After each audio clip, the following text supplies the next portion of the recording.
Bapak Ibu rekan, para leaders and calon coach yang luar biasa. Pada kesempatan ini saya mau cerita sedikit tentang yang namanya mentoring. Nah, ini istilah yang gak terlalu populer untuk banyak perusahaan, karena perusahaan biasanya lebih populer dengan yang namanya coaching. But kalau dilakukan dengan baik sebagai mentoring, itu bisa menjadi sesuatu yang sangat luar biasa untuk membantu karyawan-karyawan kita yang berpotensi untuk menjadi seorang leader masa depan.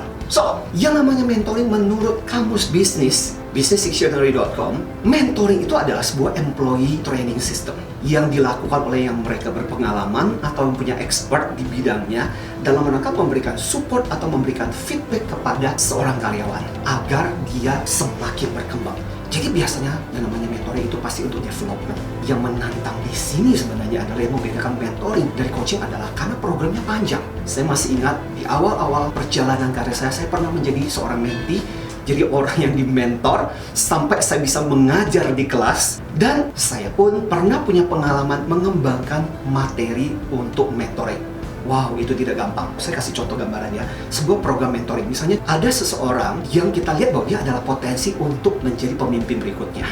So, program mentoring dibuat selama 12 bulan atau setahun.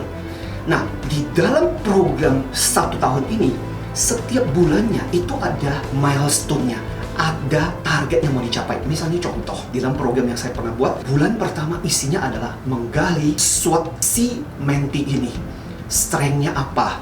Weakness-nya apa? Jadi melalui tools assessment, dibuatlah profiling tentang si orang ini.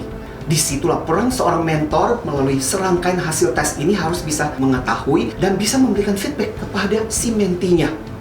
Di bulan yang kedua, tujuannya adalah bikin goal, bikin target. Di bulan yang ketiga, melihat performance dia sebelumnya gimana, bagaimana kondisinya, bagus atau tidak, dia bagus di mana, nggak bagus di mana, dan itu dibicarakan.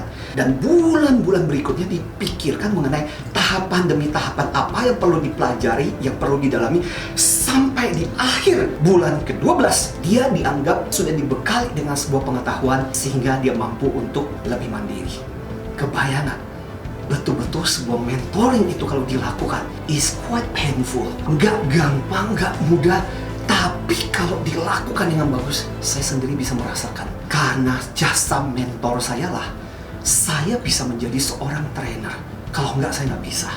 Nah, untuk menjadi seorang mentor dan proses mentor itu butuh prinsip yang namanya SAGE. SAGE. SAGE itu kan artinya smart and clever. Apa itu SAGE? S, surrendering. Surrendering adalah seorang mentor, dia harus rendah hati untuk mau mengembangkan si mentee-nya. A, acceptance, mau menerima kelemahan, kekurangan, dan bagaimana dia mengembangkan. Berikutnya G, gifting, memberi, sharing. Dan berikutnya adalah E, itu artinya extending. Extending apa? Mengembangkan kapasitas si mentee-nya sehingga berkembang. Ini adalah prinsip dari Chip Dale dari bukunya Manager as a Mentor. So, mudah-mudahan penjelasan mentoring ini menjadi sesuatu yang berharga buat Anda. Dari saya, Anthony Dio Martin. Salam antusias.